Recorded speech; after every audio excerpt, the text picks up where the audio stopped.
உங்க வசனமான மகிழ்ச்சியா இல்லாம போனா என் துக்கத்திலே அழிந்து போயிருப்பேன்.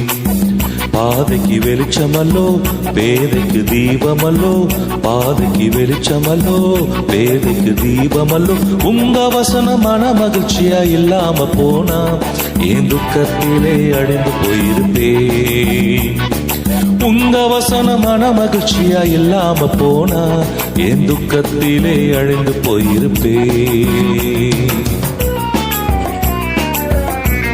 வேதம் சொல்கிறது, கர்த்தருடைய வசனம் குறைவற்றதும் ஆத்துமாக்களை உயிர்ப்பிக்கிறதுமாய் இருக்குது என்று சொல்லி, அது ஜீவனுள்ள வார்த்தை, நம்மை தேற்றுகிற வார்த்தை. உங்களை இன்றைக்கு ஆறுதல் படுத்தும், தேற்றும், உயிர்ப்பிக்கும்.